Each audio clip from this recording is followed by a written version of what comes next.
Leon. All right, class, how you doing? This is Chef Dignon again.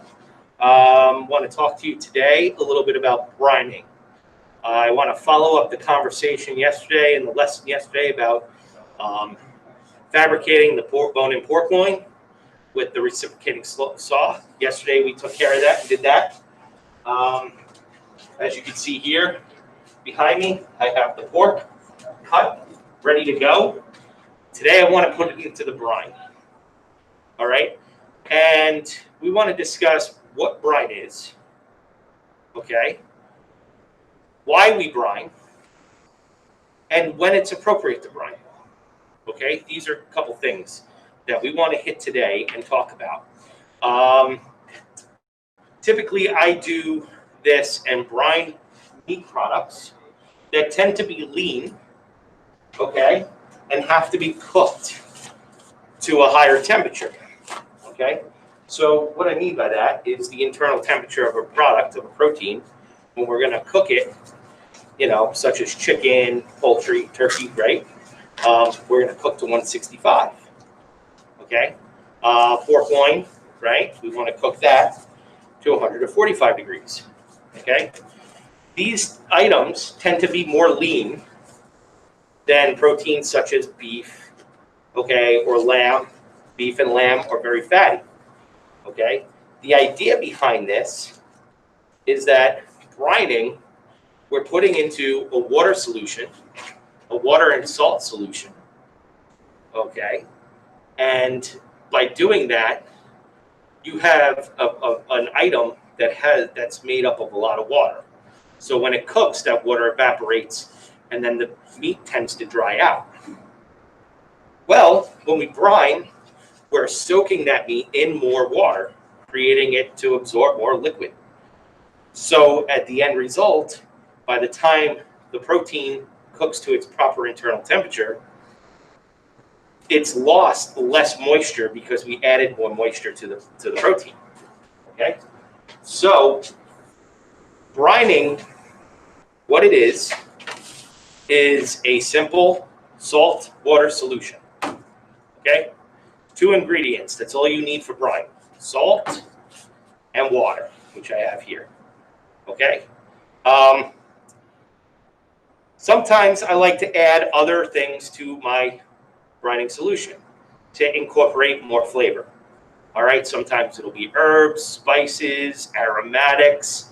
That helps the meat absorb more flavor. In this case, we're going to add some aromatics, herbs, and we're also going to add sugar. Okay, I like to add sugar to my brine. I'll tell you why later. All right. So brine is just a simple salt water solution. The only 2 things you need is salt and water. Okay, and the salt in the water, what it does is not only just adds flavor, but it also helps break down some connective tissue. Okay, so you wind up with a more flavorful, more tender end product. All right, so anytime that I'm cooking chicken, or sometimes you'll see this done at home with your turkeys for Thanksgiving, which is right around the corner, right? Only a couple weeks away. So this is actually a perfect time for this lesson because you may want to go home and brine your turkey for Thanksgiving dinner. It will come out moister, more flavorful, and more tender. Okay?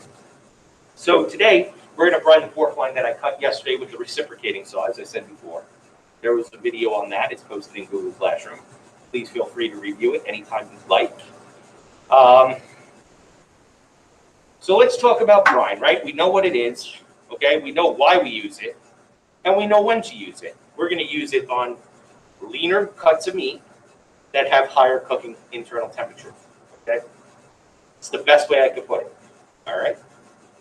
So we're going to talk about ratios, right? We talk a lot in the kitchen about ratios. There's baker's ratios when it comes to flour, sugar, salt, baking powder, baking soda, right? All those things. Well, today we're going to talk about ratio with our brine. Typically, when you make a brine, okay, the ratio is 4 tablespoons of kosher salt to 1 quart of water. How many cups are in a quart?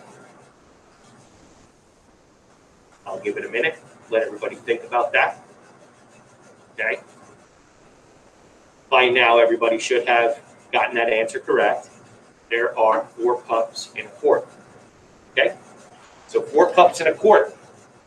So if I need 4 tablespoons per quart of water, and I have 4 quarts of water, how many tablespoons will I need? Give everybody a minute to think on that. Okay.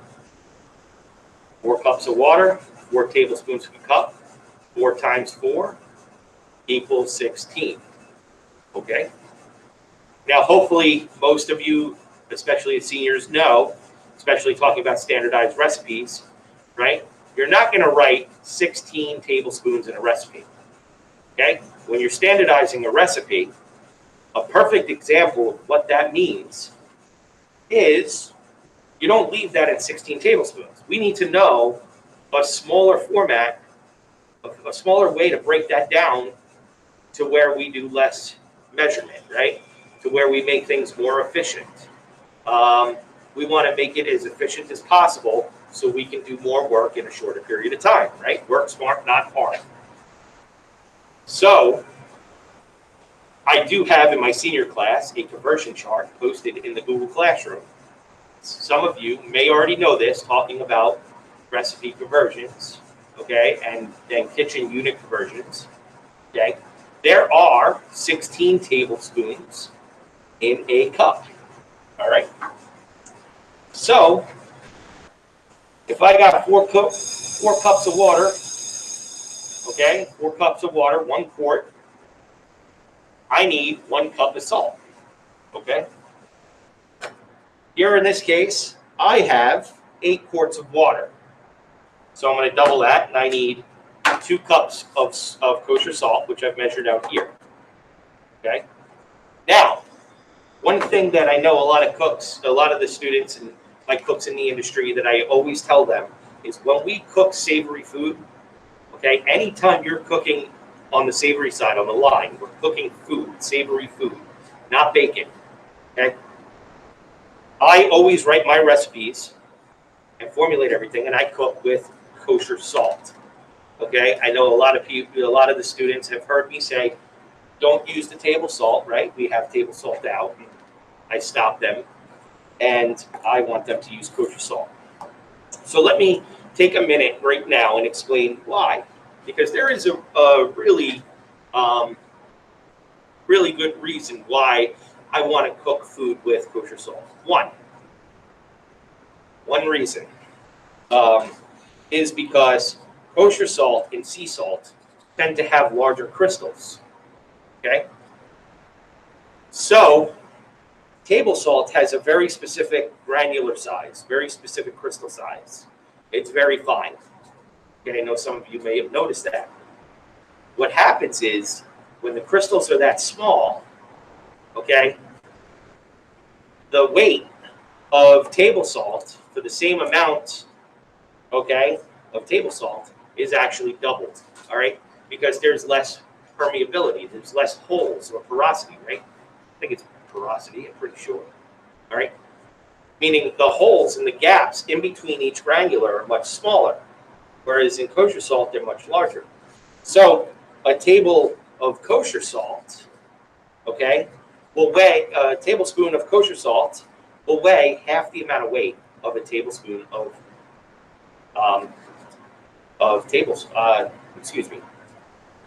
A tablespoon of kosher salt will weigh half as much as a tablespoon of table salt. Try to say that 5 times fast. Okay. So, when you're baking a cookie, let's think about this for a second. If you get a cookie recipe from Chef Miguel, and I know that Chef Miguel and Chef Gretches and all of our baking recipes at Platt are written with salt to be measured as table salt. Okay? But let's just say, for example, you come to me and I give you a recipe for a chocolate chip cookie. And in that recipe, it says kosher salt. Okay? And you use table salt for my recipe. because and it'll specifically say on the recipe table kosher salt. You use that table salt. Guess what's going to happen? Your chocolate chip cookie is going to be extremely salty because you're going to use double the amount of salt that you actually need in the recipe. Okay, so it's actually very important when we use kosher salt versus table salt when we're cooking, because it gives us a little bit more control over how salty some damn product becomes. Okay. Another reason number 2. Kosher salt is larger crystals, okay? The larger the salt crystal, the easier it is to dissolve in liquids, okay? In this case, in water for our brining solution. However, if we're making French onion soup, or any kind of soup for that matter, or we're boiling it, okay? We want to get that kosher salt in there, okay? Because that salt's going to break down and melt into the soup a lot faster. It's going to dissolve, which gives us an indication when we taste it right away how salty it's going to be. Whereas if we use table salt, okay, it's going to take longer for it to break down. So you may add the table salt, stir it up.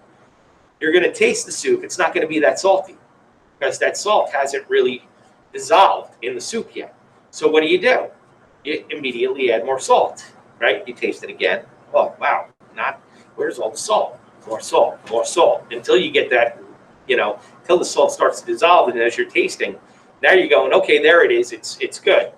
We take the soup off the heat. We put it in the fridge to cool down, to walk it, right? All that time, the salt's dissolving. We turn around, we heat the soup back up, right? Somebody forgets to taste it. When we heat it up and put it in the steam well, now it's in the steam well and it's reducing down because it's being held hot. And the soup's reducing. Customer comes in, gets an order of soup, and goes, oh my God, right? Now they need 25 glasses of water because we just killed them with the salt. And that's not what we want to do. So again, reason number 2, larger salt crystals dissolve faster in liquids. Okay, so it's better.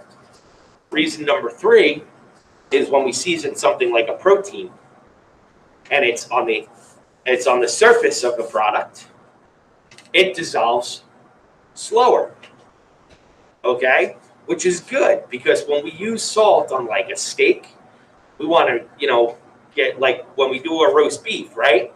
When we put that salt on there, we're forming a nice crust of salt and pepper on that meat because it's really, really thick.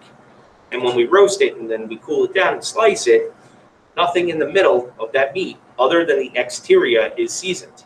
So we want to make sure that we have a good crust of seasoning on the outside of that meat. Now, if we use table salt, all of that salt will melt away, dissolve, run off, and just, you're not going to wind up with that nice crust of seasoning on the outside, okay? It also helps when you have a nice steak and you're throwing it on a broiler or a grill. It also helps form a nice sear and a nice crust on the outside of the meat.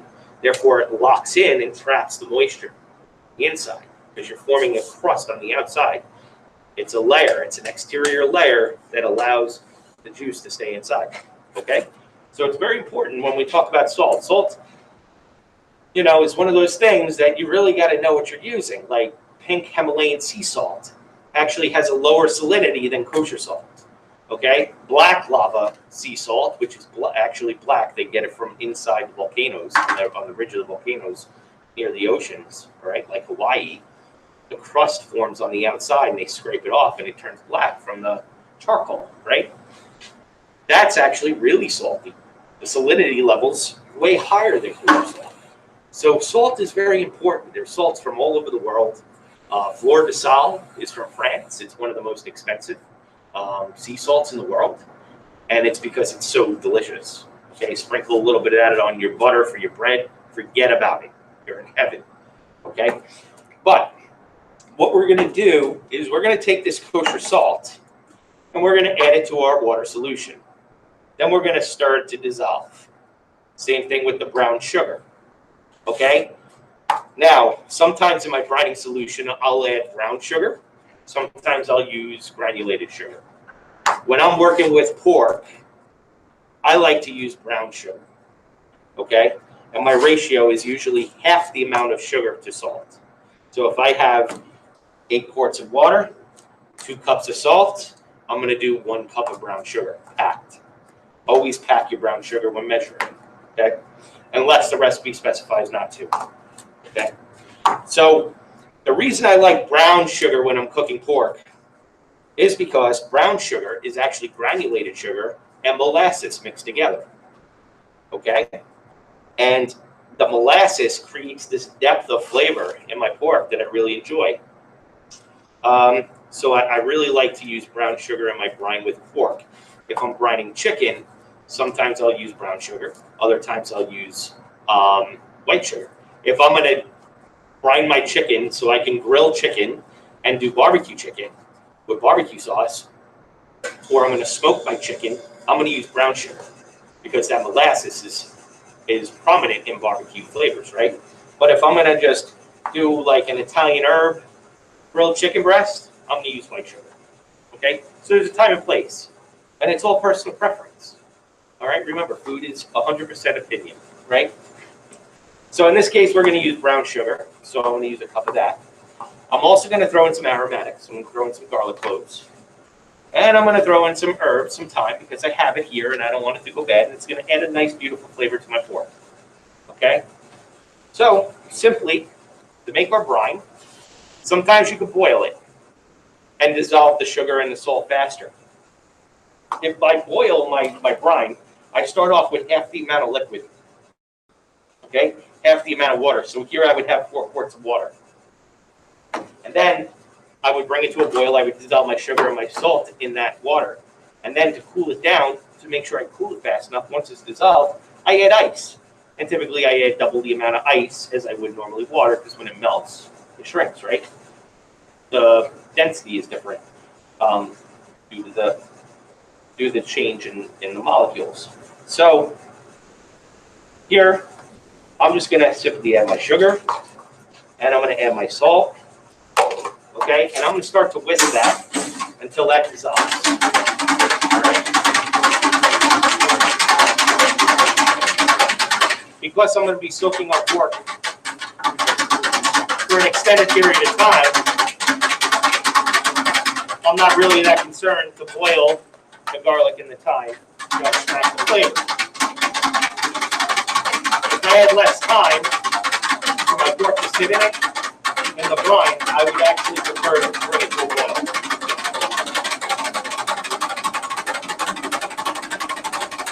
As you can see, it's dissolving pretty quickly, okay? Then I take my time. I'm just going to go right in there. I'm not going to pick it. I'm not going to do anything. Sometimes the stems, they have great flavor. One herb that I don't like the stems for is rosemary. Okay, the stem is bitter. It'll turn anything bitter. So I remove the stems on rosemary. But with my thyme, I'm not that concerned about it. I actually want to leave it bigger so it doesn't stick to my pork. So when I put it under the broiler, it's not going to burn. Okay?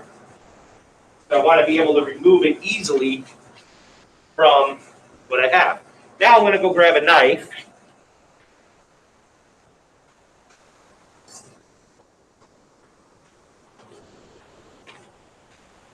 Not to chop my garlic, okay? I got 15 cloves of garlic here, okay? So a good amount. But I don't want to chop my garlic. I want to leave it whole, but I just want to give it a little smash. So I use the back end of the blade, point the blade down so you don't cut yourself, and just give it a little tap on the edge. This way, I'm releasing the oils from the clove of garlic when it gets into the brine, and it's going to be able to extract out of there easily. Now, what do we know about salt? Right? Salt actually cooks things.